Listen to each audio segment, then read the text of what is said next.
Vous le savez, j'ai été désigné par des collègues maires pour être candidat à l'élection présidentielle le 18 novembre, lors d'une manifestation qui a eu lieu à Paris. Et nous sommes réunis 40 maires à la suite de cette manifestation et ils ont décidé de me présenter à la candidature à la présidence de la République. Depuis, les événements n'ont fait que confirmer les raisons de notre candidature.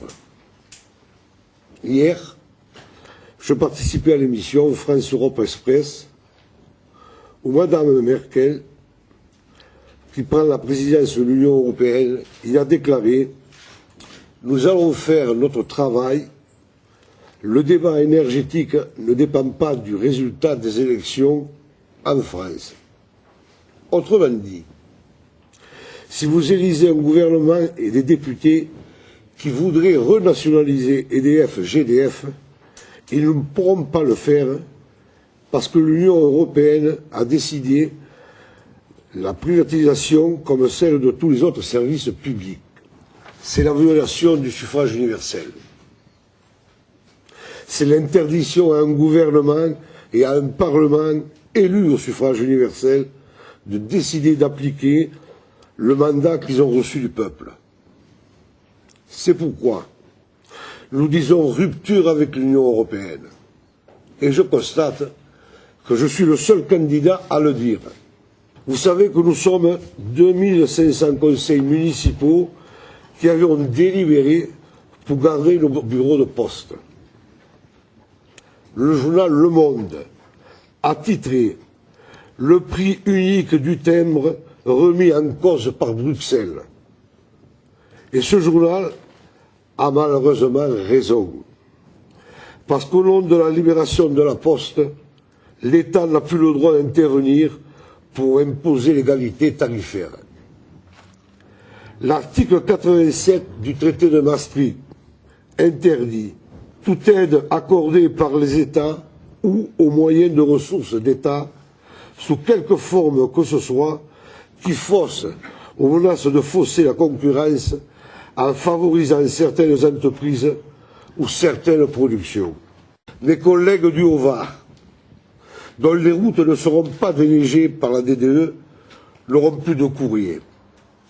Mes collègues du Massif central, qui se plaignent à juste titre des modifications des tournées de facteurs, n'auront plus leur courrier 6 jours sur 7.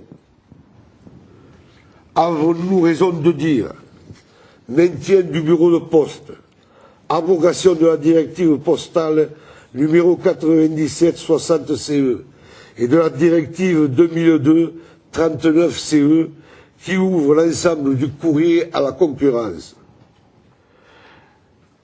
N'est-ce pas contre tout cela que le peuple français a voté majoritairement à 55% non le 29 mai 2005? Les militants de mon comité de soutien ont rencontré à ce jour plus de 3000 maires.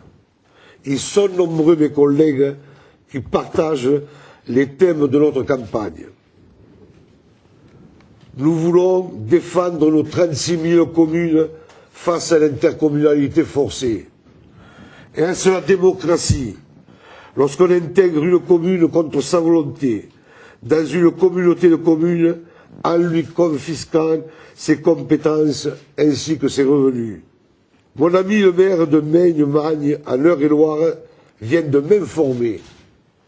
Le préfet l'intègre contre l'avis unanime de son conseil municipal dans une communauté de communes. Le maire me dit « Nous ne sommes pas contre l'intercommunalité. Nous défendons les syndicats intercommunaux auxquels nous avons participé. Qui va payer les coûts supplémentaires de l'intercommunalité? Ce n'est pas en multipliant les pauvres que l'on devient riche. Nous voulons défendre nos écoles communales.